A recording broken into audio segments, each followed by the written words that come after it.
All hail Biafra. This is Biafra Liberation Army Network coming to you again. Please do subscribe, like, share, and comment. Nigeria has said it before that they are in an isometric warfare against the Biafran Republic government led by Prime Minister Simon Ekpa. And we are seeing this video right now to tell you that this is happening live and direct in Biafran territory. And I want to drop this update from Prime Ministers and one of his lobbyists talking about the steps of how we are having this what they call multi-dimensional ways to liberate ourselves from the Islamic State. Listen to you and we'll come back and give you more info. The Biafran War was one of the most brutal and bloody conflicts of modern times.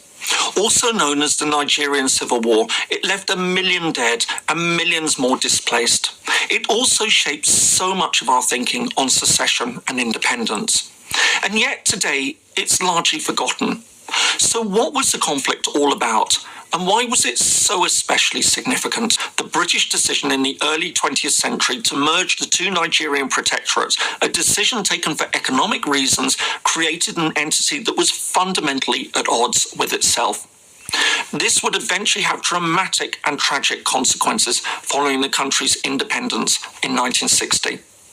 The tensions between North and South soon spilled over into the political arena, leading to mass killings and one of the most significant wars to affect modern Africa. Indeed, the Biafran War was widely regarded as the most pressing humanitarian disaster of its day.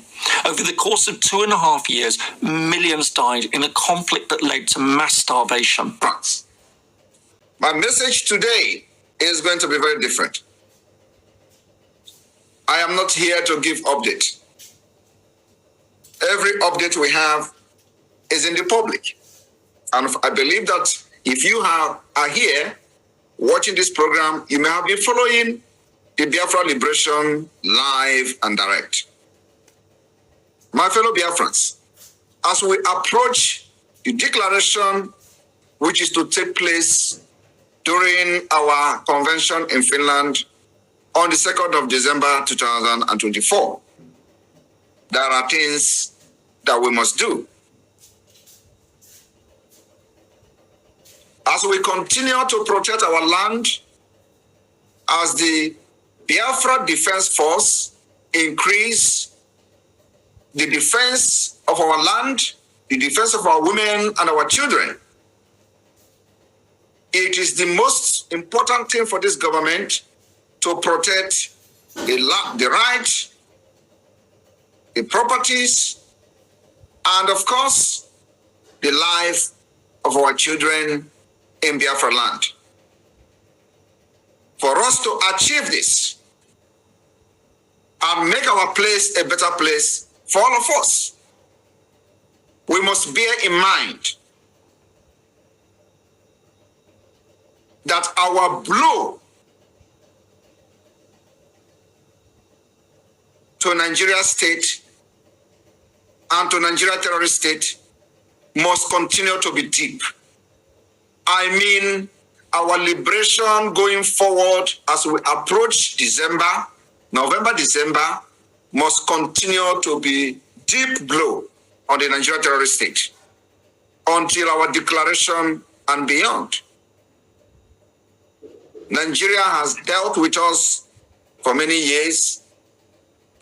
We have seen ethnic cleansing of our people. We have seen attempted annihilation of Biafra people, including changing in demography, distorting our map without any consent from the indigenous people of Biafra. Because we have entered almost the final stage of the liberation of Biafra. The world is talking about the Biafra today. We have been able to put the information, the issue of Biafra in the world global stage. We must make sure that our wrath against terrorist state of Nigeria remain invisible. Our wrath remain invisible. we will continue to deal with Nigeria, and Nigeria will not know what is dealing to them. And that is the invisible of the wrath of Biafra people. We must not have mercy on Nigeria terrorist state. I am telling you, the dimension that we are entering from now is that every personnel of the Biafra Defense Force must understand that going forward, we must not have mercy on Nigeria terrorist state, nor on the enemies in our land. No mercy. As we continue to defend our land against terrorist state of Nigeria and their foot soldiers, our happiness must always be at the tip of our sword, at the tip of our mara, at the tip of our guns. That's where our happiness should lie. As we continue to defend our land against Nigerian terrorism, our heart will always know no pity. This message today is directly to any person that is involved in our security in the homeland. There will be no pity against anything in Nigeria within Biafra land. Our heart must know no pity. I want you to understand that our cry of war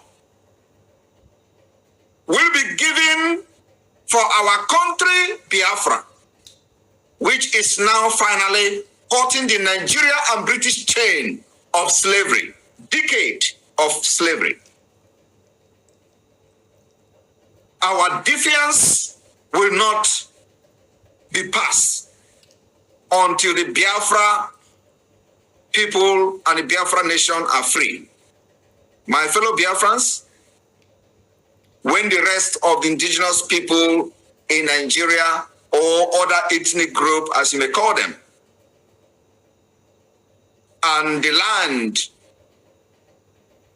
they continue to hang their heads as they bow to the terrorism of the Nigeria state. We, the brave, from the land of brave, called Biafra. We, the lions and lioness of the imagining state and the United States of Biafra, believed in our chests we have denied 1,000 pains since the amalgamation of Nigeria. Any indigenous person that tells you the amalgamation of Nigeria has been a blessing to him or her is actually living in self-denial, because anyone that has actually benefited from that place, he has benefited from the cabals of evil men and evil women. I don't care how your business is flourishing. It could be far better if you have a working society like what you have everywhere in the world. On this note, I will draw the curtain. Thank you for listening.